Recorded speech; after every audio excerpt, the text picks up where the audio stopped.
Bonsoir. Déjà, je voudrais dire à ma gentille éclaireuse qui est ma collaboratrice là qui veut pas parler de m'éclairer le visage. Donc moi ce soir, je voulais vous parler de euh, euh, une personnalité dont j'ai retenu le nom le soir où il y a eu l'annonce de la libération de Georges Ibrahim Abdallah. En fait, à Marseille, on l'a fait un peu plus tard. Mais ce soir-là, on nous a parlé de...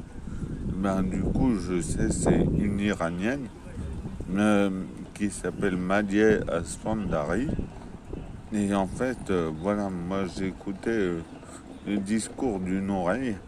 Mais il se trouve que il y a un député, il a un nom qui ressemble, c'est Esfandari, enfin Alfandari. Et du coup, j'ai cru qu'il parlait de député, donc j'ai dit quoi. Et du coup, ben non, c'est une Iranienne, du coup, donc je répète, hein, qui s'appelle Madieh Asfandari et Asfandiari.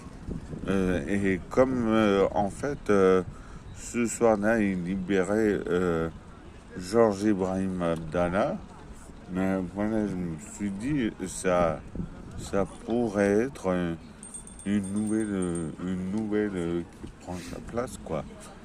Mais apparemment, non.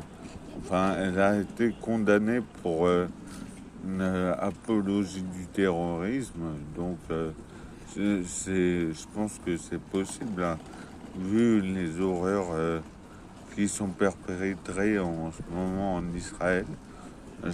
C'est rapide. Voilà, c'est quelque chose de rapide de vouloir soutenir le Hamas et donc de passer pour un soutien du terrorisme. Mais là, c'est pas ça. En fait, il se trouve qu'il y a des otages français en Iran depuis plusieurs années. Et du coup, Madi Sandiari euh, pourrait, euh, pourrait servir de monnaie d'échange. Mais apparemment, ce qui est sûr, c'est qu'elle a été condamnée injustement. Et donc, c'est pour ça que j'en parle ce soir, parce que c'est une injustice assez criante.